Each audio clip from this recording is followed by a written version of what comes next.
Jamahal Sweet Dreams Hill is the new undisputed UFC light heavyweight champion, 50-44 times 3. I hearken back to my first fighter meeting with Jamahal Hill, and we talked about his grappling because his striking obviously is what leads the dance, but I asked him about his grappling, and he's like, y'all just don't understand. Like, I fucking trained with Croyler Gracie. I maul people, you know. He was a purple belt at the time. Now he's a brown belt, but a lot of people wondered how he would handle this physical challenge. A lot of different takedown offerings from Glover Teixeira, a lot of attempts, a lot of different takedown attempts, and Jamahal Hill stuffed 2 of 17 shots. I thought he was very good in transition, urgent when he needed to be, and his striking obviously ruled the day, but we have a new UFC light heavyweight champion, and it's an American athlete who I think is only scratching the surface as to how good he can be.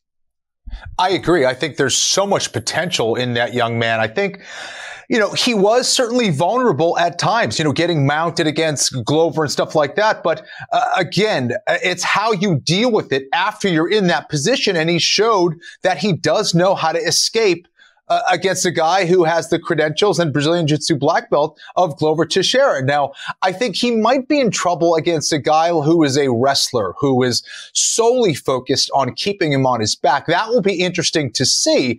However, against Glover, I thought he was making the right choices. He was staying patient. He was staying composed, which is exactly what you need to do in those big moments during that fight. And, you know, being in hostile territory, being in a major main event, his first world championship event, and responding in that manner show that this is a guy that's very capable, that's very intelligent. On the feet is really where he was shining, right? But in those tough moments, he showed that he knows how to deal with adversity, and that is going to fuel him and propel him in future fights as well.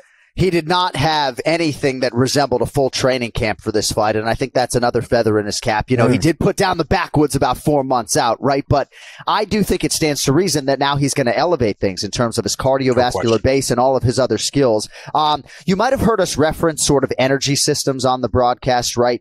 Because there are fighters like Jamahal Hill who maybe don't have the optimal training camp, but they seem to know how to manage energy. And I do believe that the Thiago Santos fight for Jamahal Hill was really good experience for him to have accrued, right? To have that brutal third round in which you're absolutely dominated, you're exhausted back on the stool, and then to have it within yourself to rally and then go finish him in round 4. So, how did you feel just about the way Jamahal managed his energy and the way he mixed his skills both offensively and defensively? This, to me, is the most important and most ignored aspect of combat, and it's efficiency.